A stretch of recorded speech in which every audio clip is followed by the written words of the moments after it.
Ay naku, nadagdagan na rin ang ating puhunan. Nakautang ako sa 5-6. O dahan-dahan ka dyan. Mainit yan, baka ka mabanlian.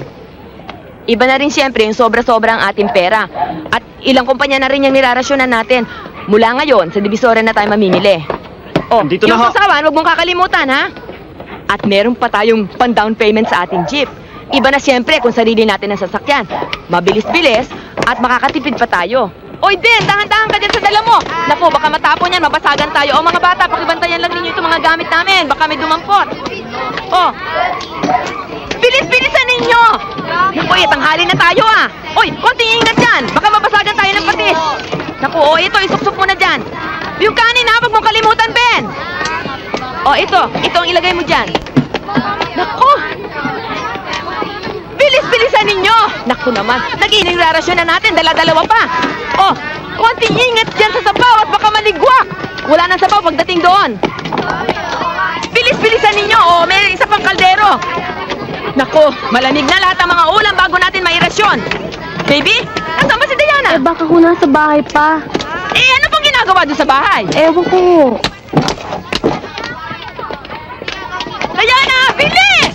Opo, nandiyan na po, inay. Abe, baka gutom na yung mga taong rarasyonan natin. Ano pa pang ginagawa mo doon sa bahay? Kay bagal-bagal mo, kay kupad-kupad mong kumilos. Umurong ka doon. Sakay na, Christy! Bert, pandarin mo na. Ano ba?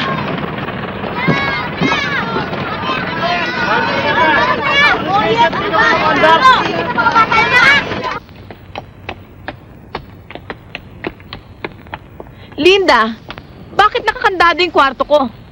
Ma'am, sabi ho ni Ma'am Jenny, doon na lang kayo sa kwarto sa ibaba.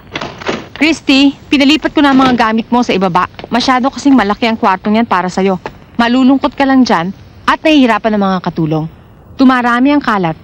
Gusto ko lahat ng kwarto dito sa bahay malinis. Sana, sinabi mo muna sa akin. Dahil ayokong pinakikialaman ang mga personal kong gamit. I'm sorry, pero may mga palakad ako sa bahay na ito. Kung dito ka titira, matuto kang sumunod.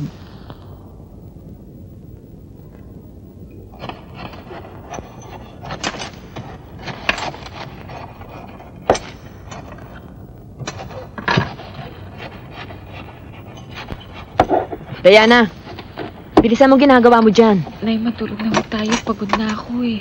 Ay nako, konting tiis na lang. Kailangan makapag-deliver tayo ng maaga bukas eh. Magtimpla ka na lamang ng mainit na kape, walang asukal, para hindi ka antukin.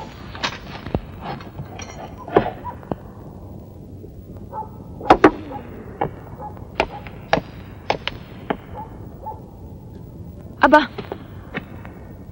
mainit ka. Eh bakit hindi mo sinabing nilalagnat ka pala? Sandali, mag-iinit ako ng tubig at nang mapunasan ka.